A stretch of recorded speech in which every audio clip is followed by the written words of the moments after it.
Imagine this. A demolition crew tears apart an old tobacco warehouse in Richmond, Virginia. The year is 1811. Dust, mold, splinters of rotting timber, and then silence. Because beneath the warped floorboards they find something that should not exist. 8 wooden boxes, identical, each one containing a man's wedding ring and a vial of powder that smelled faintly of almonds. 8 boxes, 8 rings, 8 husbands, all belonging to the same woman. Ruth Holloway. They sealed the discovery, erased the records, scrubbed it from polite history. The magistrate himself said the truth would destroy families too powerful to be shamed, and for 2 centuries her story stayed buried. But tonight, we open the box, and once you hear what happened to these men, and why, you won't look at marriage, medicine, or power the same way again. Before we descend together, tell me this. Where are you watching from? Drop your state in the comments, because this story, this warning, belongs to America's soil as much as blood belongs to flesh. Now, Ruth Holloway. She was no ordinary widow. The year is 1782. The revolution had ended, but the land was haunted.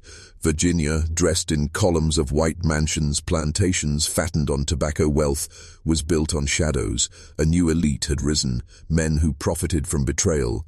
Men who played both sides in war, switching allegiance when British gold jingled louder than patriot honor. They drank, they schemed, they inherited the bones of the loyalists who had fled or died. And into this gilded viper's nest walked Ruth. A woman of striking beauty, yes, but more than that, refinement. She spoke Latin, she understood medicine, she carried a leather-bound journal of so-called remedies. She said her husband had died at Yorktown, a tragic widow seeking renewal. The elite embraced her. Here was culture, grace, and knowledge in a time when women were scared. Worse and doctors scarcer. She became indispensable. She could soothe consumption with herbs, calm nervous fits, ease a child's fever. She moved like a spirit between the houses of the rich, a respected widow with soft eyes and a sharper mind than any of the men courting her.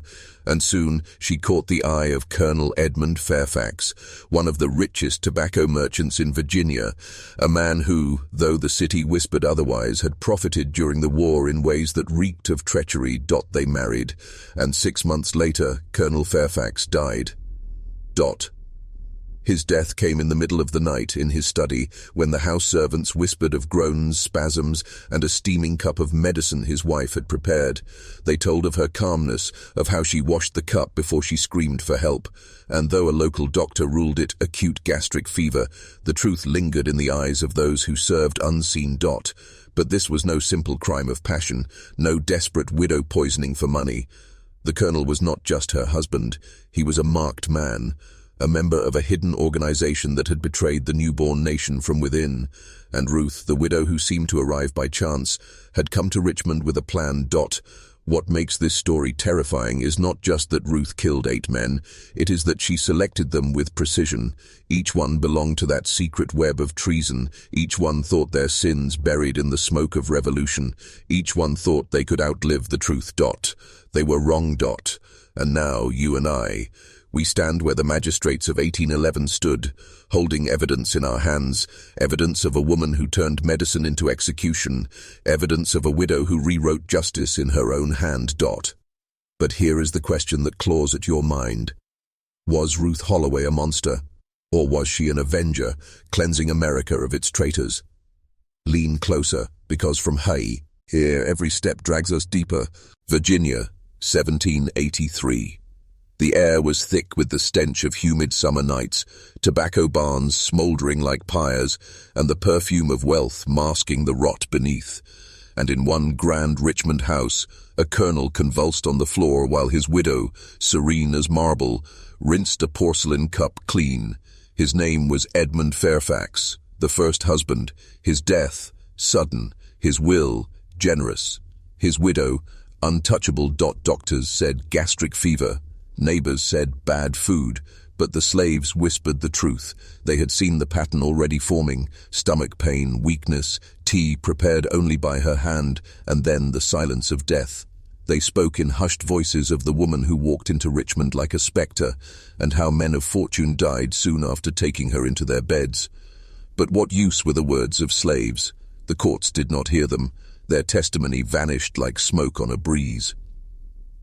Ruth's mourning was exquisite. She fainted at the graveside, clutched a handkerchief perfumed with lavender, wept until her lashes clung together. Society applauded her resilience, her composure, her dignity, and then, barely 3 months later, they applauded again as she smiled upon the attentions of Captain William Randolph. Randolph was everything a man could want to be in post-revolution Virginia. Rugged, wealthy, a shipping magnate who ran supplies during the war and built his fortune on blockade running. He was also a man with secrets that, once again, placed him in the same shadowed circle of betrayal that Fairfax had belonged to. Ruth married him in a ceremony of grandeur, and within 8 months, he too was in the grave. The symptoms were the same: stomach agony, weakness, fever. Once again, she brewed a tonic from her leather-bound journal. Once again, his breath rattled and then ceased, and once again, the doctor arrived too late, finding only the perfect performance of a widow crushed by grief. But this time, someone saw more than coincidence. His name was Caesar, an enslaved man in Randolph's household. When cleaning the captain's study, he discovered a vial hidden behind a loose board, a white powder with the faint scent of almonds. Poison. He compared it to what another slave, Jupiter, had once seen in Fairfax's house. Identical. The knowledge spread like wildfire through the quarters, shared in whispers, carried between plantations like secret scripture. They knew what the gentry refused to see. Ruth's hands carried death. But the powerful turned their faces away. Why? Because Ruth had woven herself into the fabric of Virginia society too deeply to be torn out. She attended balls, offered remedies to the sick wives of governors and delegates, spoke Latin phrases that charmed visiting scholars. She was too cultured, too respected, too untouchable. To accuse her would mean accusing the very men who had tied their fortunes to hers. But here lies the darkest truth, the one history sealed away. Ruth's husbands were not random victims. They were not unlucky men who fell to some mysterious fever. They were marked. Each of them part of the clandestine group that had sold secrets to Britain during the war. Fairfax, the treasurer of that treason. Randolph, a smuggler whose ships carried more than supplies. They carried betrayal.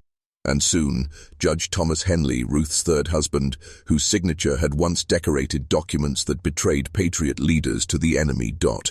This was not simply greed. This was not love curdled into venom. This was methodical. Ruth was an executioner cloaked as a wife. The question burns, doesn't it? Did she stumble into this knowledge by chance? Or had she always known, carrying names, carrying vengeance, carrying formulas that would mimic disease but rot a man from within? Her leather journal, filled not with with remedies but with equations of death, was her weapon. Her smile, her softness, her grief, all camouflage. And yet think of it. 8 men, one after the other, each bound to her by vows, by rings, by the lie of love. Each thinking they had chosen her. No, they were chosen by her. Do you feel it now? The unease, the weight of realizing that beneath the myths of freedom and revolution lay a deeper truth. That the very architects of betrayal were undone not by justice of the courts, not by divine providence, but by the hands of a widow who smiled and brewed tea.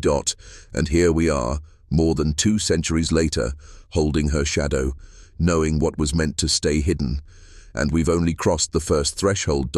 Because Ruth did not stop at 2. She would claim 6 more, each death carving deeper into the heart of Virginia's elite, each one pulling the mask off a society built on lies. And now, you must ask yourself, was she a killer, or was she something else, a force, an instrument, a reckoning? Richmond, June 1785. The summer air was heavy with magnolia perfume, and the city buzzed with anticipation for what society called the wedding of the season. Ruth Holloway, twice widowed yet adored more than ever, was marrying again, this time to Judge Thomas Henley, a man whose very pen had helped shape Virginia's new legal system after the Revolution. Judge Henley was no ordinary suitor. He was a man of wit, influence, and ambition. His speeches echoed in the halls of the House of Delegates. His rulings shaped the fortunes of entire families, and yet, despite his power, he was known to be gentle at home, still grieving the wife he had lost during the war. To the public, Ruth was his redemption. She had restored his faith in love. To Ruth, Henley was simply the third name on her silent ledger. Their courtship was brief but fiery. Richmond society swooned over their union, the brilliant judge and the cultured widow, symbols of refinement and strength in a land still recovering from chaos. But whispers rippled in the shadows. Was it not strange, some murmured, that Ruth had buried two husbands in such quick succession? Coincidence, others replied, brushing suspicion aside. After all, the climate itself killed men by the dozens each year. Fevers, bad water, spoiled food. What was one widow to do but endure her cursed misfortune? The truth, however, would show itself in a way impossible to ignore. It was January 1786, 7 months into their marriage. Judge Henley, by all accounts, had never been healthier. That evening, their home was alive with laughter. He was hosting a dinner party for 12 of Richmond's finest, merchants, politicians, and military officers. The candles glowed, the wine flowed, and Ruth, radiant in silks the color of storm clouds, presided as the perfect hostess.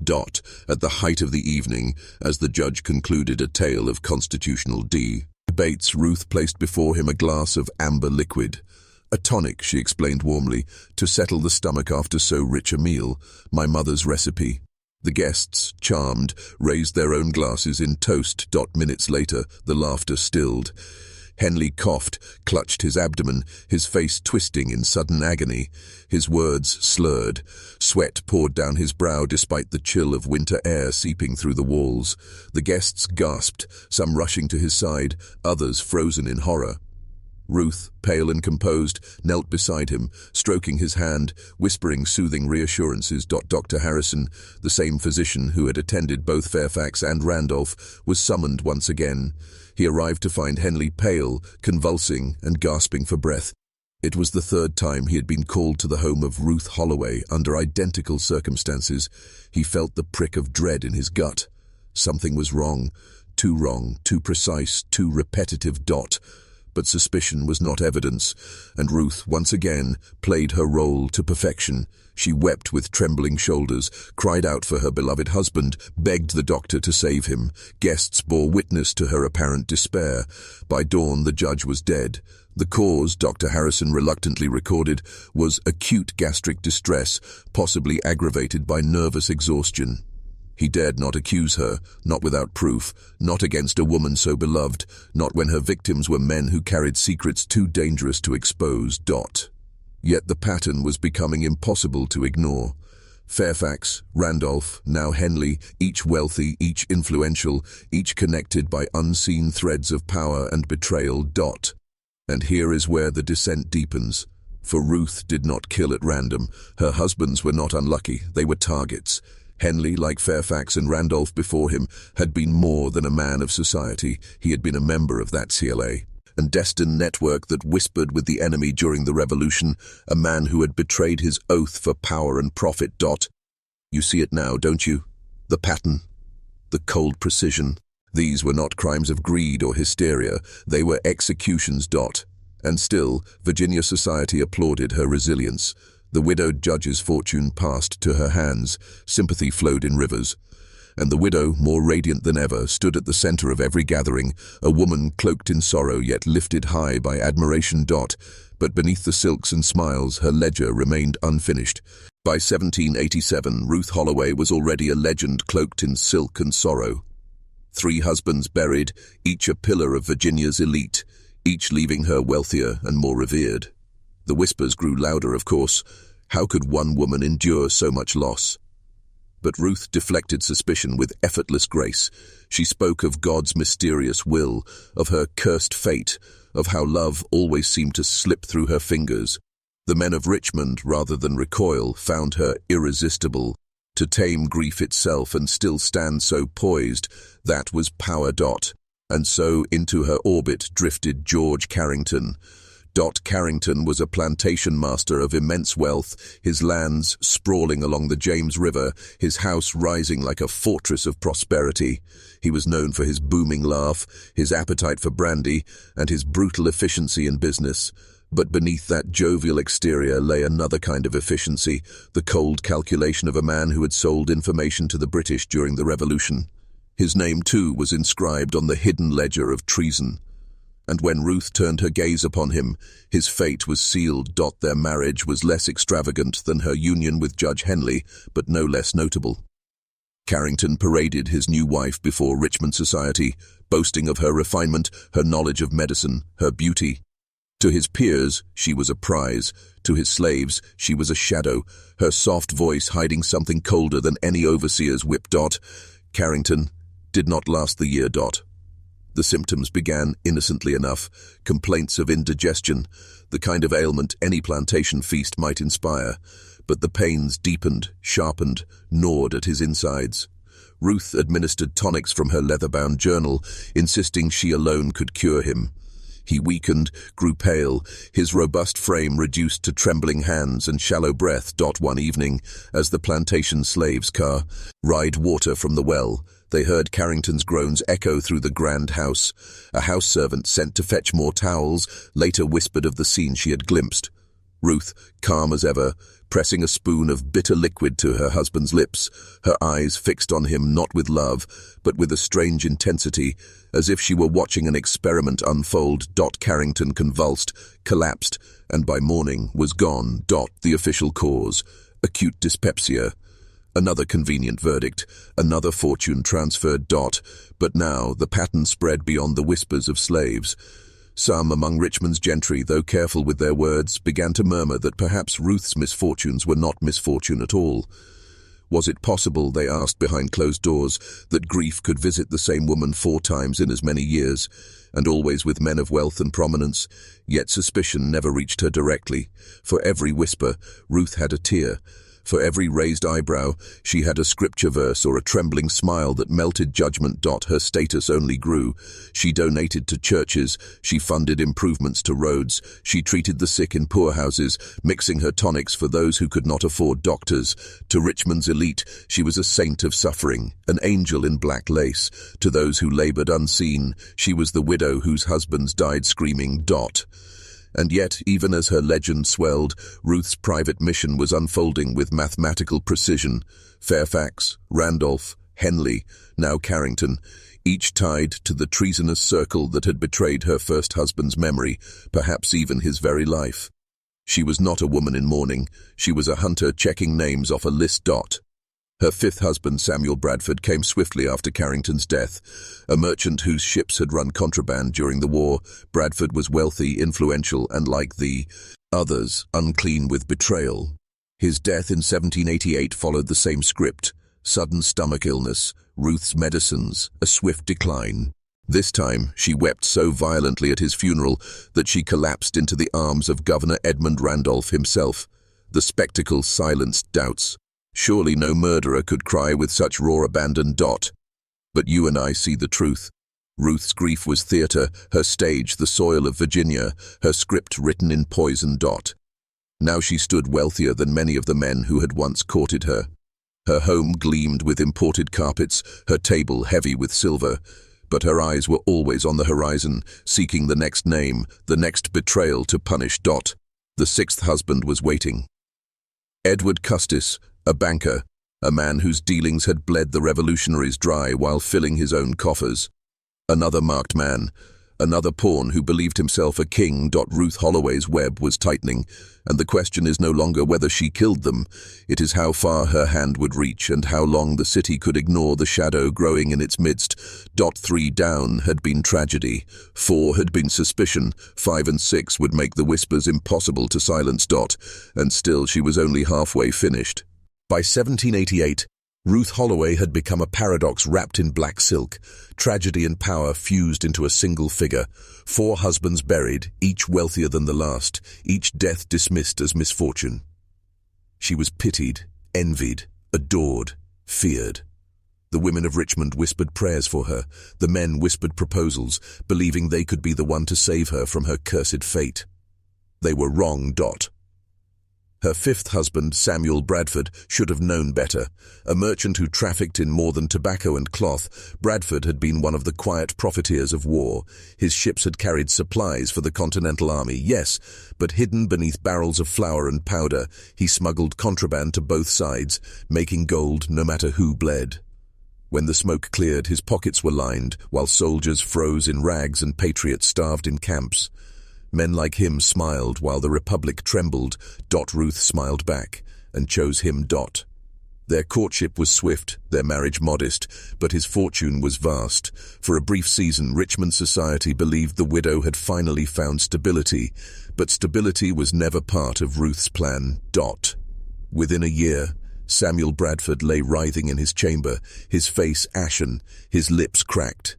He begged for water, but Ruth insisted on her remedies, spooning tonics into his mouth with patient hands. His servants whispered among themselves that his cries always came after her medicine, and that she never allowed anyone else near the locked chest where she kept her vials. By the third day, Bradford was gone. The diagnosis: nervous fever. Convenient. Predictable. Familiar. At his funeral, Ruth gave the performance of her life. She collapsed, her sobs shaking her shoulders, her veil trembling with grief. She had to be carried away, fainting in the arms of none other than Governor Randolph, who comforted her like a brother. Society gasped with sympathy. She had lost again. Fate, they said, was cruel beyond measure. But the slaves who watched from the edges of the ceremony knew better. They whispered their records, connecting the names: Fairfax, Randolph, Henley, Carrington, now Bradford, each with stomach pains, each dead, each rich, each linked by secrets no one dared speak aloud. And yet, Ruth was untouchable. Her wealth grew, her connections deepened. Her reputation as both healer and victim made her a fixture in the highest circles of Virginia society. She gave donations to churches, clothed orphans, and delivered medicine to poorhouses. To accuse her of murder would be to accuse charity itself. But her work was not finished. In 1789, Ruth chose her sixth husband, Edward Custis, a banker whose name carried weight across Virginia. His fortune was immense, his connections to northern financiers invaluable. But Custis had skeletons buried in his ledgers. During the war, while patriots starved, Custis had quietly bled them dry with impossible interest rates, seizing land and farms when soldiers' families could not repay. He was a man who smiled as widows begged him for mercy, who signed away the futures of orphans with a flourish of his pen. He believed his fortune could protect him. He believed Ruth's beauty was his prize. He was wrong. Within months, Custis began to complain of sudden weakness. His appetite failed. His once rosy face grew pale. His servants whispered about Ruth's late-night walks into the woods, how she returned with baskets of herbs she guarded like treasure. They whispered of a smell, bitter almonds, faint but unmistakable, rising from the cup she pressed to his lips. In the winter of 1789, Edward Custis died. The cause: gastric apoplexy. Another phrase to paper over the truth. Another entry in Ruth's hidden ledger. 6 husbands now, 6 rings, 6 fortunes absorbed into her growing empire, each one linked not just by their marriages, but by their sins. Fairfax, the treasurer of betrayal. Randolph, the smuggler. Henley, the legal architect of treason. Carrington, the profiteer. Bradford, the contraband king. Custis, the banker who bled patriots dry. This was no random curse of fate. This was judgment. And yet the city still celebrated her. The powerful still invited her to their tables. The governor still spoke her name with admiration. But beneath the silk, beneath the tears, beneath the angelic image she projected, Ruth's mission sharpened. She had 2 names left. 2 men whose betrayal had shaped the revolution itself. And as the year 1790 approached, so too did the man who would finally begin to unravel her pattern. Captain Jonathan Hale, an intelligence officer sent to investigate wartime treason. Ruth Holloway was nearing the climax of her deadly work, and for the first time, someone was watching who could see what others refused to see. By the spring of 1790, Ruth Holloway had buried 6 husbands. The bells of Richmond tolled for each of them, the mourners wept, the newspapers sighed at her endless misfortune. Yet while society saw a woman cursed by fate, a darker truth crept into the minds of those who dared look too closely. For the first time, whispers had begun to collect into something more dangerous than gossip, suspicion. Among those who could not look away was Captain Jonathan Hale. Hale was no ordinary soldier. During the Revolution, he had served in intelligence under Washington himself, unmasking spies, intercepting coded messages, and hunting traitors in the night. His war had been waged not with muskets, but with silence, patience, and the sharp blade of reason. When peace came, he was given a quieter role, investigating remnants of treasonous networks still alive in Virginia. It was in this work that he encountered a pattern he could not ignore. A ledger recovered from a loyalist estate listed names, wealthy men who had profited from both sides of the war, selling secrets and supplies to whomever paid best. Some had fled to England, some had vanished, and some, 6 of them, had married the same woman and died under her roof. Jonathan Hale wrote her name in the margins with deliberate care, Ruth Holloway. He did not move immediately. Men like him never did. Instead, he watched, he listened, he gathered every whisper the city had to offer, and what he found only deepened his conviction. Wherever Ruth went, death followed. But Ruth was not without allies. One of them was the disgraced physician, Dr. Ezra Wainwright. Wainwright had once been a respected doctor in Williamsburg, but years before, his reputation collapsed after several of his patients died under questionable treatments. Stripped of position, he drifted into obscurity until Ruth found him. To society, she presented him as a charmed and righty case, a broken man to whom she extended pity. In truth, he was her confidant, her supplier, her conspirator. His knowledge of herbs and tinctures blended with her own, and together they perfected their craft. It was Wainwright who first taught her the subtle use of foxglove, the careful balance of arsenic, the disguising of bitter almond with honeyed wine. And it was Ruth who gave him protection, wealth, and purpose once more. If Hale had been watching closely enough, he would have noticed the shadow of Wainwright trailing Ruth through the city, his lanky frame hunched, his eyes darting like a rat's. He might have seen the small parcels exchanged between them, the whispered conversations near the churchyard, the coded notes hidden in prayer books. But Ruth's veil was thick, and for all Hale's training, she was not an ordinary suspect. Society still adored her. At every gathering, she wore mourning black, a vision of grace tempered by grief. She spoke softly of the husbands she had lost, praising their virtues, never speaking a word of bitterness.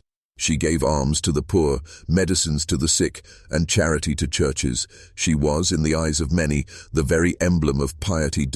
And yet, Captain Hale was not the only one beginning to doubt. Dr. Benjamin Harrison, who had attended Fairfax, Randolph, and Henley in their final hours, had started to see the thread.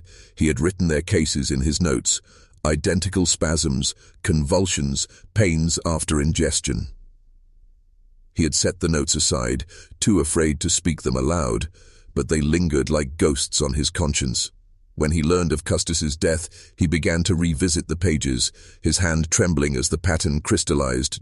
2 men, unknown to each other, now saw what society refused to admit. But Ruth was no ordinary widow. She had anticipated suspicion.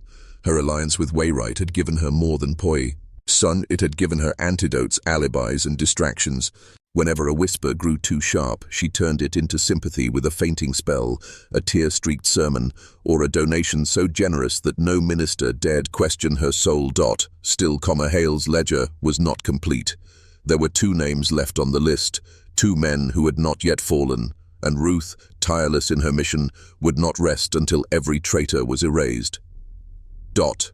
Her next husband was already in her sights, Charles Whittaker, a wealthy planter and politician whose wartime dealings had bankrupted patriot soldiers while filling his own coffers. He was not just a target, he was the second-to-last name in her private scripture of vengeance. Captain Hale sharpened his quill. Ruth sharpened her knives. And Virginia, blind to both, continued to dine at her table. The year was 1791. Richmond had grown fat with peace, its merchants thriving, its streets thick with carriages and laughter. Yet beneath the prosperity, shadows lingered, whispers of men who had grown too rich during the war, too willing to trade patriot blood for British gold. And Ruth Holloway still hunted them. Her next husband was Charles Whittaker. Whittaker was a planter of considerable fortune, his estate sprawling along the fertile riverbanks. A tall man with a booming voice, he was celebrated for his oratory in the House of Delegates and his lavish entertainments. He drank deeply, laughed loudly, and never denied himself the pleasures of wealth. But beneath the mask of jovial generosity lay the same rot that had claimed the others. During the Revolution, Whittaker had brokered secret grain deals with the British, starving American regiments so that he could sell the same food back at a higher price when scarcity grew desperate. Soldiers had died in snowdrifts while Whittaker toasted his profits. For Ruth, that sin was unforgivable. Their marriage unfolded with a familiar swiftness. He, smitten by her beauty and charmed by her soft-spoken grace, declared that she would bring dignity to his name. She, cloaked in mourning lace and piety, played the role of reluctant bride healed at last by Whittaker's devotion. Society, ever blind, cheered their union. At last, they sighed, her curse is broken. But curses are never broken, they are fulfilled. Whittaker's decline began in subtle whispers of pain, a tightening in his stomach after meals, fatigue that no wine could wash away. At first he dismissed it. He had always lived heartily, and hearty men grow ill. Ruth comforted him, brought him drafts from her cabinet, whispered that she had studied medicine, that she could heal him where others failed. He trusted her, they always did. The symptoms worsened. Tremors, convulsions, sweats that drenched his bedsheets. Servants carried him from chamber to chamber as though he were already a corpse. All the while, Ruth remained at his side, her hands steady, her eyes watchful, her words soft as prayer. By midsummer, Charles Whittaker was dead. Cause of death: bilious fever. Another fortune in Ruth's hands. Another traitor erased. But this time, the whispers did not fade. Captain Jonathan Hale had been watching. He had traced each death in his ledger, compared the symptoms, noted the timing. He had spoken with a servant from the Carrington household, a slave from the Bradford estate, a clerk who had worked under Custis. Each told the same story in different tongues: sudden illness, bitter medicines, convulsions, Ruth always present. The evidence was circumstantial, but the pattern was undeniable. Hale made his first move. He sought out Dr. Benjamin Harrison, the physician who had attended Fairfax, Randolph, and Henley. In the doctor's study, amid shelves of worn volumes and dusty jars, Hale laid out his suspicions. Harrison at first resisted, pale with fear. To accuse Ruth Holloway was to invite ruin. She was too beloved, too powerful, too untouchable. But Hale pressed him. He showed him the ledger, the names, the connections to treason. Slowly, reluctantly, Harrison admitted what he had long suppressed. The deaths were not natural. They bore the mark of something administered. Still, the physician would not speak publicly. Fear bound his tongue, and so Hale resolved to gather proof of his own. But Ruth was not blind. She sensed eyes upon her. She had long learned to read suspicion in the glances of men, to hear it in the tremor of a servant's voice. Captain Hale was not the first to doubt her, but he was different. He did not wither beneath her gaze. He studied her. He followed her. He waited. Ruth did not tremble. She adjusted her veil, smiled softly, and began to plan her final act. One name remained on her ledger. One man whose treason had been deeper, darker than all the rest. If she could strike him down, her scripture of vengeance would be complete. But for the first time, she would not kill unseen. For the first time, a man had stepped into her shadow with his eyes open. The hunter was being hunted. And Virginia would soon decide whether Ruth Holloway was an angel of grief or the widow executioner of the Revolution's ghosts. Autumn draped Richmond in gold, but the air carried unease. Leaves fell like dying embers across the James River, as if the land itself sensed that something final was approaching. For Ruth Holloway, the cycle neared completion. 7 names crossed from her ledger, 7 husbands lowered into the earth. Only one remained, the man who had orchestrated the betrayal that shattered her first life, the man who had worn honor like a mask while selling secrets to the enemy. Governor Edmund Randolph. Randolph was untouchable, a lawyer of dazzling intellect, the very hand that had guided Virginia's Constitution, confidant to Washington himself. His presence dominated every gathering. His words could sway assemblies. His signature could make or unmake fortunes. To society, he was the pillar of the new republic. To Ruth, he was the black root from which all corruption had spread. But how could one widow approach such a man? She did not rush. She wove her final snare with patience, sharpened by years of practice. She positioned herself at gatherings where Randolph presided, her veil dark, her gaze downcast, her voice carrying the gentle tremor of grief. She did not throw herself into his path. She let whispers carry her name to his ear. "The widow Holloway," they said. "A woman of extraordinary grace. Such tragedy she has endured. And yet, she endures still." Randolph, flattered by the thought of playing protector to a wounded angel, extended his hand. A letter of introduction. An invitation to his chambers. A request for her medicinal counsel. Ruth played her part to perfection, offering remedies for his headaches, gentle teas for his fatigue, words of sympathy laced with admiration. Step by step, she entered his confidence, while never revealing the blade she carried behind her smile. But Ruth was not the only one hunting. Captain Hale moved silently through the same streets, charting the same gatherings. He noticed the shift in Ruth's attention. He saw how her eyes lingered when Randolph spoke, how her presence seemed to drift closer to his orbit.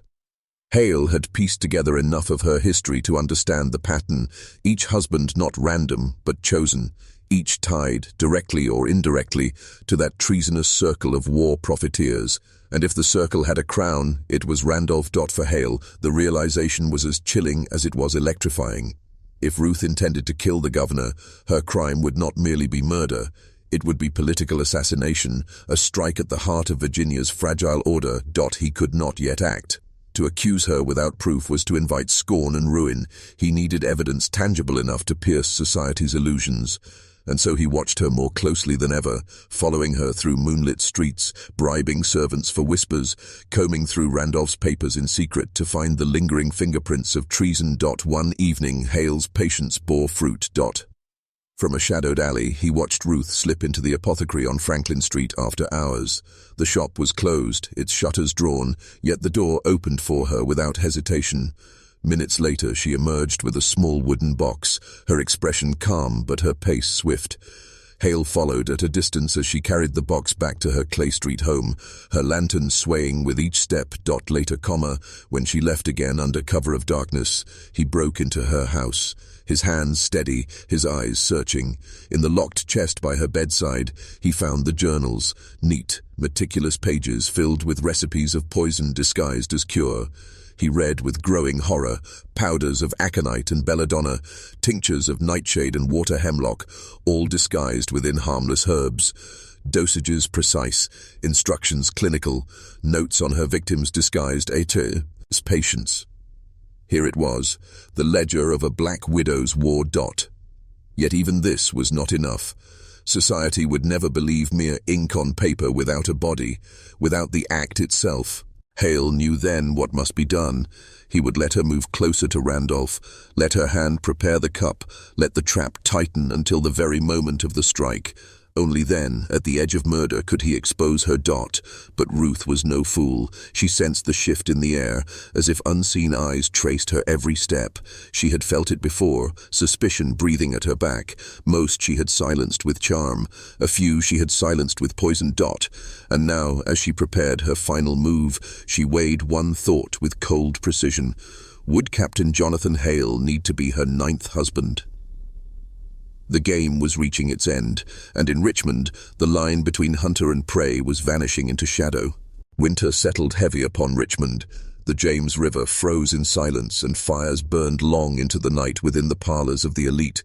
It was a season for closed doors and whispered conversations, a season in which Ruth Holloway thrived.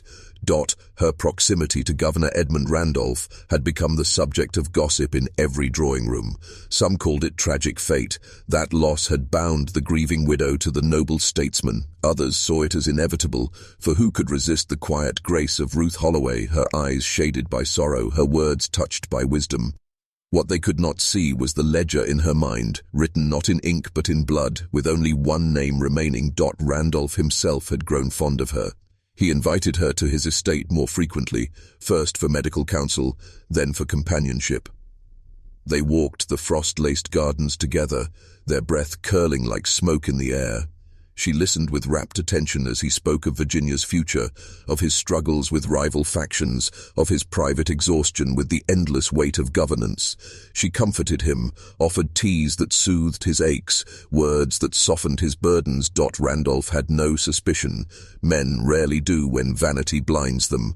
To him, Ruth was the embodiment of consolation, a balm to soothe the wounds of power. But Captain Jonathan Hale saw differently.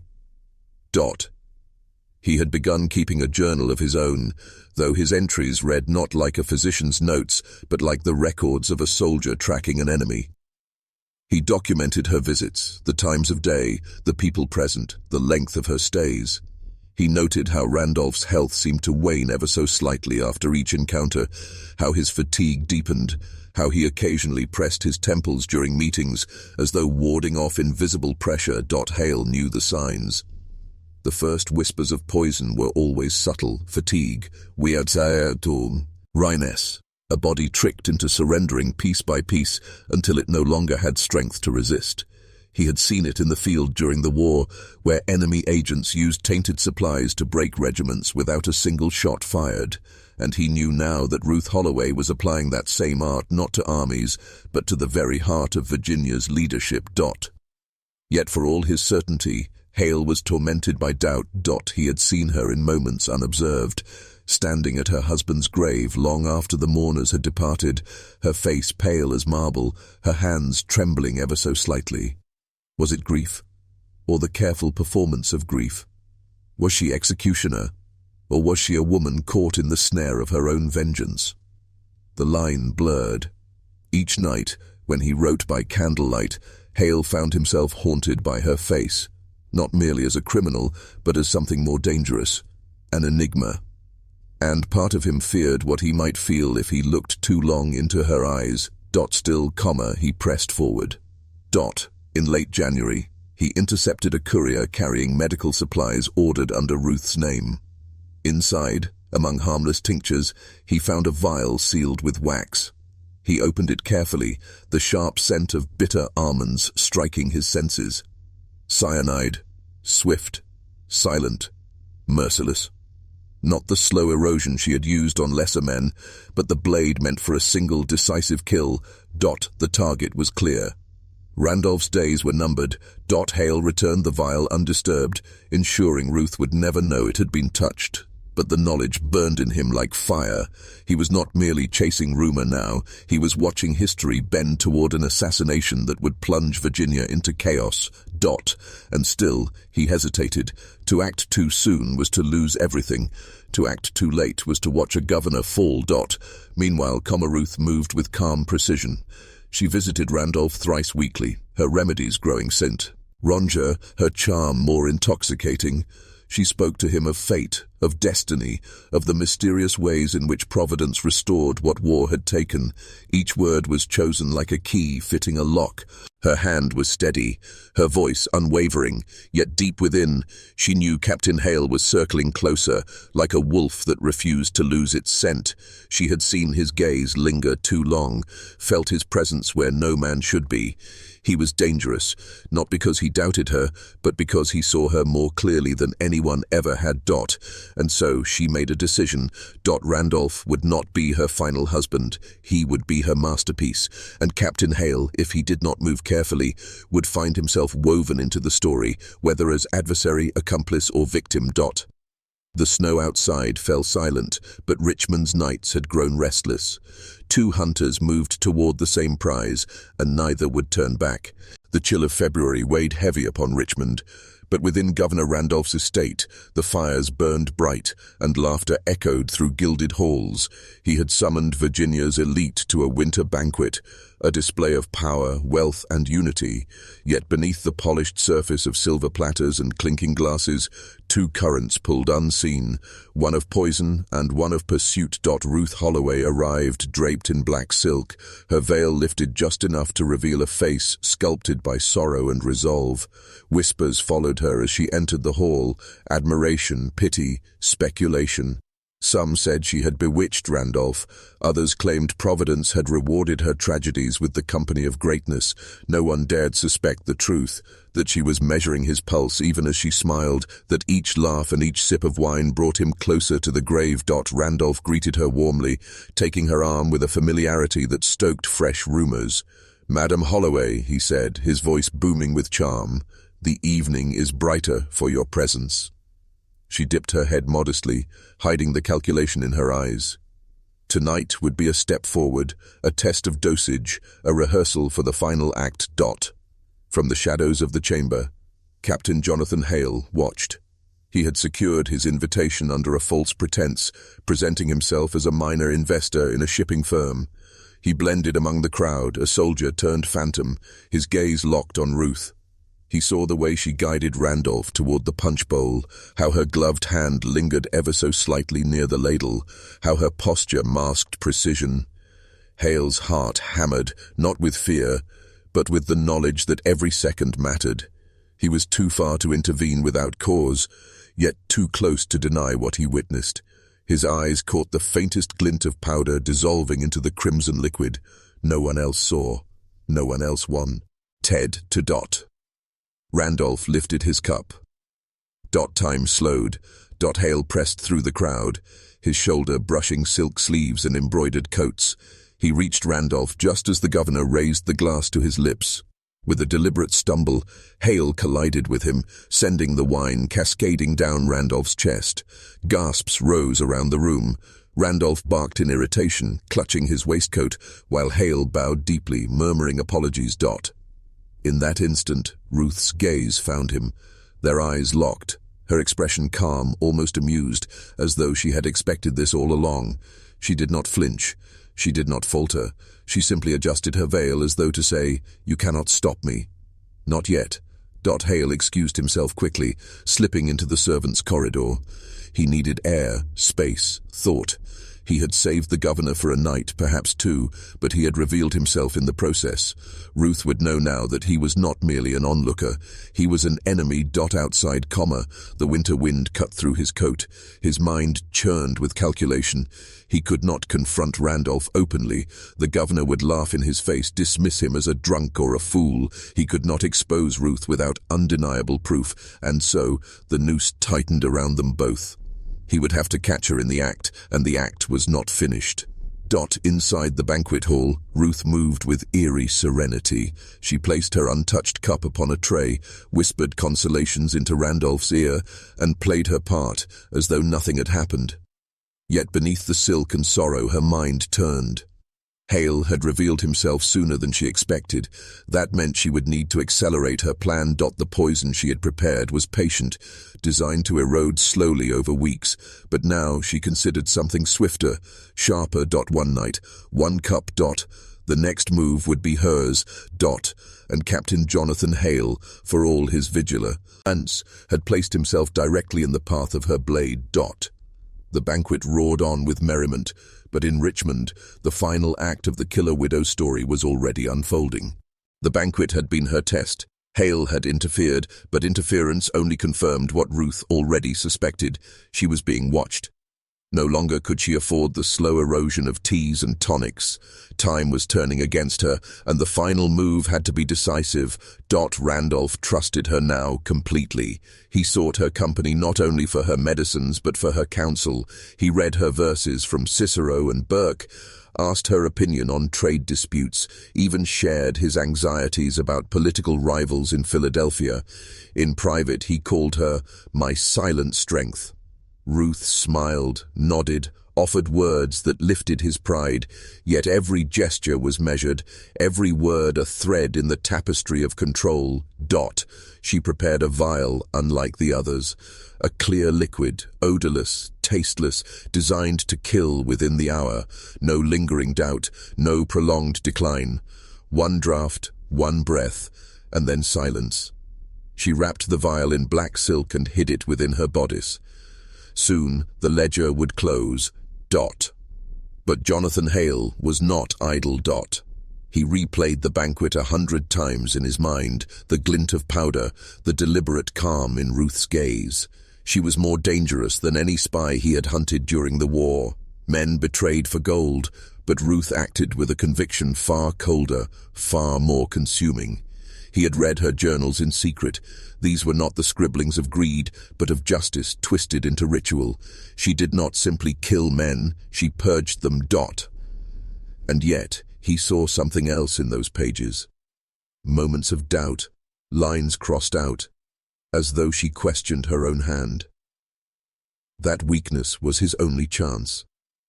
If he could confront her at the brink, force her to face the mirror of her deeds, perhaps he could break the cycle. He laid his own trap. He bribed a servant in Randolph's household, instructing him to send word when Ruth prepared one of her special remedies. He arranged to be near the estate, close enough to step in without hesitation. And most dangerously, he kept the journals he had stolen, hidden beneath a false floorboard in his quarters. If she suspected, his life would be measured in hours. But Ruth was already planning something darker. On a frost-bitten evening, she told Randolph she had prepared a restorative wine, infused with herbs to strengthen his heart against the winter's chill. She looked into his eyes with practiced sorrow, her hand steady as she poured. Randolph, weary and trusting, reached for the cup. From the shadows outside, Hale watched the flicker of candlelight through the governor's window. He knew the hour had come. The vial was open, the cup was full. And in that moment 2 wills collided, hers forged in vengeance, his sharpened by justice. One would falter, one would triumph. But in Richmond the air itself seemed to whisper, both cannot leave this night unchanged. The governor's study was warm with firelight, the scent of tobacco and parchment heavy in the air. Outside, the winter wind clawed at the shutters, but within, Governor Randolph sat at ease, his trust bound to the widow at his side. Ruth Holloway poured with elegance, the liquid dark as garnet in the silver cup. Her hand did not tremble. She had done this too many times to falter now. Each motion was a ritual, each drop a hymn to the justice she had sworn to carry out. "Drink, Governor," she whispered, her voice soft as velvet. "This will strengthen you against the winter's cruelty." Randolph smiled wearily, lifting the cup with no suspicion in his eyes.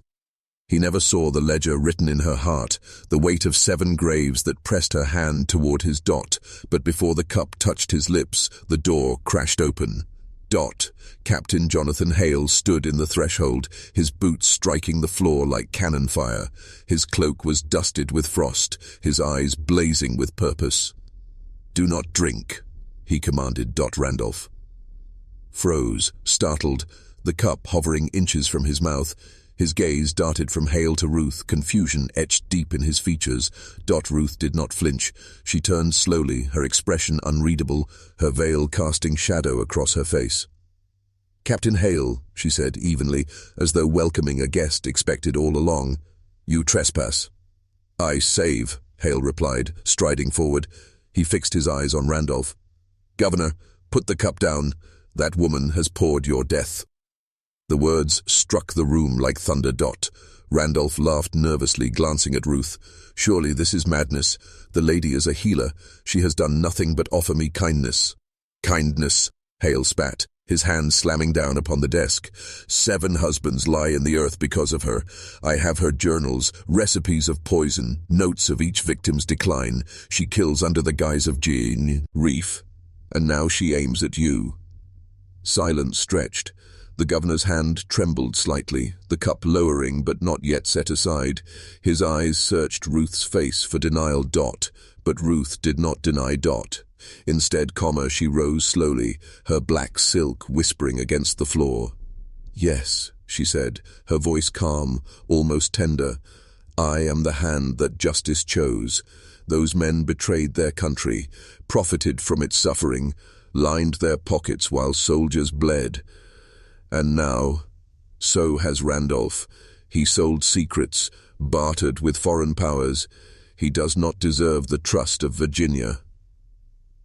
Randolph's face blanched, his lips tightening. Lies, he stammered, though his eyes flickered with unease. Hale stepped between them, his hand hovering near the pistol hidden beneath his coat. You are no judge, no jury, no executioner. You are a widow turned killer. And tonight, your ledger ends. Ruth's gaze shifted to him. For the first time, something broke through her composure. Not fear, but recognition. And what of you, Captain? She murmured. Are you savior, or are you my final husband? The fire crackled. The poisoned cup remained untouched. And in that charged silence, the war between justice and vengeance, between hunter and prey, had at last erupted into the open. The governor's hand quivered as he set the silver cup upon the desk. His face was pale, his eyes darting between the widow and the captain, as though caught in a snare of shadows. Explain yourselves, Randolph demanded, his voice faltering. This is madness. One of you speaks truth, the other treachery. Which am I to believe? Ruth stepped forward, her veil slipping back to reveal eyes glistening with conviction. Believe what you have seen, Edmund. You know your dealings, your quiet bargains behind closed doors, the whispers sent north, the favors traded for gold. You cannot hide them from me. I did not choose you at random. You are guilty, as were they all, and guilt must be answered. Her words cut like steel, and Randolph's jaw clenched, though he offered no denial this time. Hale placed himself firmly between them. His voice thundered with authority. Governor, she manipulates truth into her weapon. Even if you erred, even if your hands are not clean, she is no arbiter of justice. She has murdered 7 men under the cloak of marriage. That is not righteousness. It is vengeance, and vengeance is poison to the soul. Ruth's lips curved, not in mockery, but in something like sorrow. And yet vengeance is all that remains when justice is blind. Her eyes pierced Hale's, as though she spoke not to the governor, but to him alone. Tell me, Captain, would you not strike down the traitor who betrayed your brothers in arms? Would you not cleanse the rot if no court dared? The words struck deeper than Hale wished to admit. Memories of soldiers left unburied, of orders betrayed by greedy hands, flickered in his mind. But he steeled himself, his hand brushing the hilt of his pistol. Justice is slow, he said, voice low but firm. But it is not yours to forge. You are not the Republic. You are its undoing. Randolph staggered back a step, his chest rising in ragged breath. HS. The truth pressed upon him from both sides, his corruption revealed, his life weighed by 2 opposing blades. And in the firelit room, Ruth Holloway and Jonathan Hale stood locked in a silence sharper than any weapon, their duel no longer one of poisons and pursuit, but of belief itself. The poisoned cup still gleamed between them.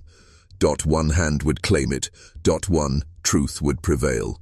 The governor's chamber was suffocating with silence. Outside, the wind battered the shutters as though the night itself demanded entry. Inside, 3 souls stood at the edge of revelation and ruin. Randolph's hand twitched toward the silver cup, then drew back as though it burned. His face glistened with sweat. I will not drink, he said hoarsely, until one of you gives me reason to trust your claim. Ruth's eyes darkened. Then you admit your guilt.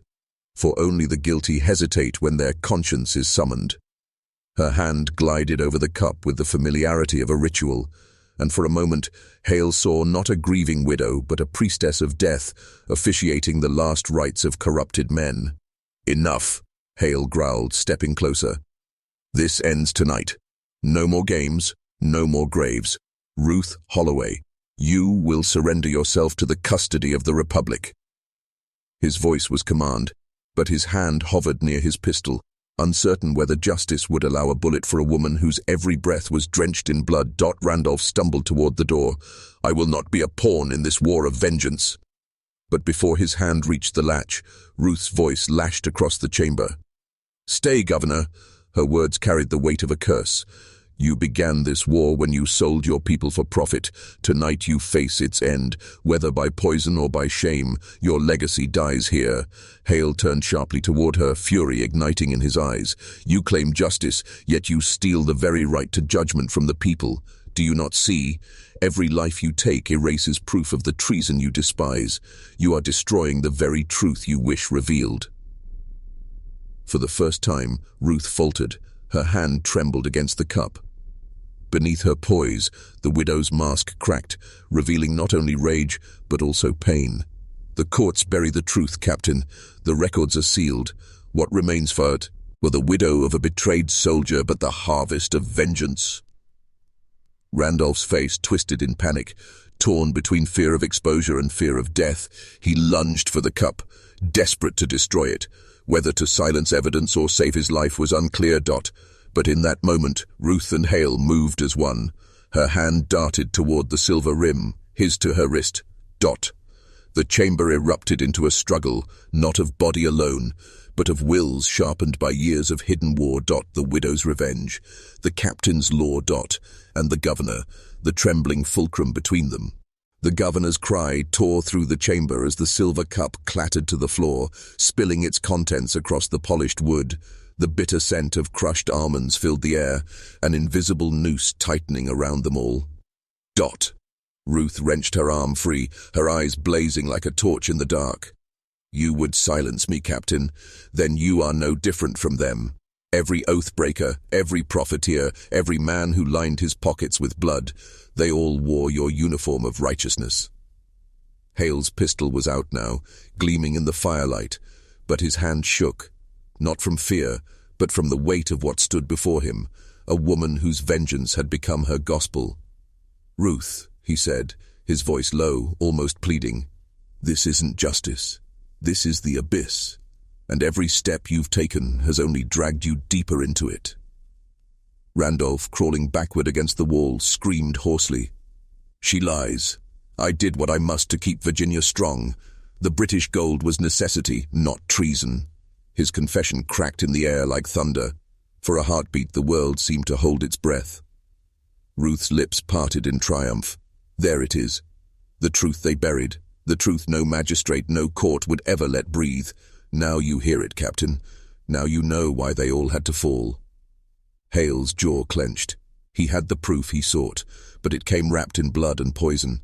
If he allowed Ruth to finish her crusade, there would be no republic left, only the reign of a widow's vengeance. Randolph lunged toward the hearth, seizing a poker, swinging wildly in desperation. The iron rod struck sparks against the stone as he shouted, "Neither of you will take me." His panic made him dangerous, but also clumsy. Ruth moved first. With startling grace, she caught his arm and twisted, the poker dropping uselessly to the floor. Her other hand reached for the vial at her belt, the last fragment of her deadly inheritance. But before she could strike, Hale surged forward, pinning her wrist. The vial spun free, shattering against the stone, its lethal powder scattering like ash over the floor. All three froze in that instant. The widow caught between vengeance and restraint, the captain between law and execution, the governor between survival and ruin. The chamber was no longer just a room. It was a crucible. One would fall, two would walk away. And the course of Virginia's future trembled in their hands. The silence after the vial shattered was worse than any scream. The poison hung in the air like invisible smoke, a reminder of how many had already fallen to Ruth Holloway's hand. Randolph pressed himself against the wall, chest heaving, sweat pouring down his brow. His voice cracked in desperation. "You'll kill us all! She's a demon, Captain! Stop her before she drags us both into the grave!" Ruth's laugh was sharp, brittle, echoing off the stone walls. "A demon? No, Governor, I am only the shadow of your sins. You betrayed the Republic long before I ever raised a hand. I simply carried the sentence your courts were too cowardly to deliver." Hale's pistol remained steady, though his heart thundered in his chest. "Enough," he said, voice cold as iron. "No more confessions. No more graves. It ends here. Tonight." But endings are never clean. Randolph, in a last burst of panic, lunged for the fireplace poker again. His swing was wild, Desperate, Ruth sidestepped, graceful even in the chaos, but Hale's instincts flared. He fired. The shot cracked through the chamber like divine judgment. Randolph staggered, dropping the poker. His hand reached for his chest, eyes wide with betrayal, not at Ruth, but at the man sworn to uphold the Republic. Then he collapsed, the firelight flickering against the blood pooling beneath him. The governor of Virginia was dead. Smoke curled from Hale's pistol. He stood frozen, the weight of what he had done pressing down on him. The Republic would never forgive this. To kill a governor was to shatter the illusion of order. Ruth's eyes glowed with something between triumph and sorrow. "You see, Captain, justice demands blood. It always has. You pulled the trigger, not I. Do you feel it now? The burden of judgment?" Hale's hand trembled as he lowered the weapon. He wanted to deny her words, to claim that his shot had been mercy, not justice. But deep inside he felt the truth gnawing at him. The line he had sworn never to cross was already broken. Randolph's body lay as silent testimony. The widow and the captain stood alone, bound now by a secret neither could speak aloud. And in the ashes of that night the Republic itself seemed to teeter, as though the foundations of law and power had shifted forever. The governor's lifeless body slumped in the fire's glow, his blood hissing softly where it touched the stone. Outside, the wind rattled the shutters like the hands of the dead, demanding entry. Neither Ruth nor Hale moved at first. The silence between them was heavier than chains. Finally, Ruth spoke, her voice quiet, almost tender. "Now you understand. Once you've crossed that threshold, there is no return. Justice, vengeance, it matters little. What remains is survival." Hale's jaw tightened. He wanted to argue, to condemn her, but the pistol in his hand still smoked, proof that he was no longer the man he thought himself to be. He had done what the courts never dared. He had executed power. "Don't mistake necessity for truth," he said, though his words sounded hollow even to his own ears. Ruth stepped closer, her shadow stretching across the floor, mingling with his. "The Republic will call you a murderer now, just as they would have called me a liar. You see, we are the same. Outlaws in a world that refuses to punish its own." Hale's eyes burned into hers. "We are not the same. I will answer for this. You." His voice caught, unsure whether to call her monster or martyr.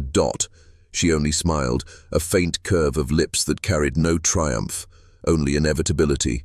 "Then we are both condemned. You by the law, me by history. But at least, Captain, we are free of illusions." The fire popped, sending sparks upward like the souls of the fallen. 2 survivors, one dead governor, and a secret that, if spoken aloud, would shake Virginia to its core. By dawn, the governor's death was already a whisper rippling through Richmond. The official story, stroke in the night, sudden and tragic, was hurriedly prepared by those who feared panic. No mention of gunfire, no mention of poison.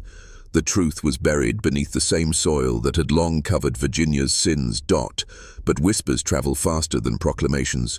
Servants spoke of shouts in the governor's chambers, of a gunshot that split the midnight air, of Ruth Holloway seen leaving the mansion with her veil drawn low. Rumors bred suspicion, and suspicion bred fear. Hale walked the streets that morning with the weight of judgment pressing upon him. Men nodded respectfully, unaware that his hand had ended the governor's life. Yet in every glance he caught the ghost of accusation. His pistol hand ached as if the steel were still in his grip. Ruth, meanwhile, moved through society like a phantom. Widowed 8 times, now entangled in the sudden death of the most powerful man in Virginia, she should have been shunned. Instead, sympathy shielded her, as it always had. To the public she was cursed, not guilty, a woman forever touched by tragedy. Yet, behind closed doors, the questions sharpened. Why had every man who tied his fate to hers ended in the grave? Why did she walk away richer, stronger, untouchable? The slave community whispered with greater certainty. They knew of the powders, the vials, the cups of tea. Their hidden record of Ruth's deeds spread in hushed tones, though no court would hear them. And so the city stood at a crossroads. The truth of treason and vengeance hovered just beneath the surface, dangerous as gunpowder, waiting for a single spark. And only 2 people knew how much fire already burned. Night fell heavy upon Richmond, cloaking the city in shadows as though it knew the burden of what had transpired. Ruth and Hale met again, not in the governor's chamber, but in a deserted courtyard where the stones still remembered blood spilled long before. Hale's eyes were hollow, his voice low. "The Republic deserves the truth. About Randolph, about the treason, about you. If I stay silent, I become complicit. If I speak, I damn us both." Ruth's gaze was unwavering. She wore mourning black, but her posture was that of a queen without a throne. And yet, silence has always been their weapon. You saw it with your own eyes, records sealed, crimes buried, names cleansed for the sake of order. If you speak, they will not crown you hero. They will hang you for murder. Hale's jaw tightened. He wanted to deny it, but he knew she was right. The Republic feared truth more than treason. It fed on appearances, on the illusion of purity, and in firing that shot, he had shattered the illusion forever. "Then what remains?" he asked bitterly. Ruth stepped closer, her voice soft, almost intimate. "What remains is choice. You can live as their prisoner, or you can walk away and claim freedom they would never grant you. That is why I endured 8 husbands, 8 graves. Not for vengeance alone, but to strip their power from them, piece by piece." Her words carried a terrible clarity. For the first time, Hale understood. Ruth was not just a widow. She was an executioner of the unpunished, a shadow tribunal in silk and lace. But understanding did not ease his torment. For now, the final decision lay in his hands. Speak the truth and die. Remain silent and live as her accomplice. The courtyard was still. The night offered no counsel, only the sound of the wind weaving through the iron gates. Ruth's figure stood in the half-light, veiled in shadow, a living ghost who had walked through 8 marriages and left only gravestones behind. Hale lowered his eyes, the burden of his choice pressing down like iron. He thought of the men who had fallen, of treason bought and sold, of the governor's body still cooling in its bed of lies. The Republic had always been fragile, built on secrets, shielded by silence, and now he carried one more secret it could never bear. Ruth's voice broke the stillness, soft as a confession. "History will not remember their treason, but it will remember their deaths. That is enough." Hale lifted his gaze to her, searching for a shred of remorse. There was none. Only resolve, only the cold grace of a woman who had accepted damnation long ago. In that moment, he understood the trap. To expose her would be to expose himself. To protect himself would mean shielding her shadowed reign of poison and vengeance. And so, the truth of Ruth Holloway was buried once more. Not in the soil, not in the archives, but in the silence of 2 souls who carried it like a curse. Generations would whisper her name. Some would call her cursed, others would call her brilliant, but none would ever know the full story of the widow who had outlived 8 husbands, and the soldier who tried and failed to stop her. Because the dead cannot speak. And the living choose silence. So tell me, now that you've walked this path into the forbidden, what will you choose? Silence or truth?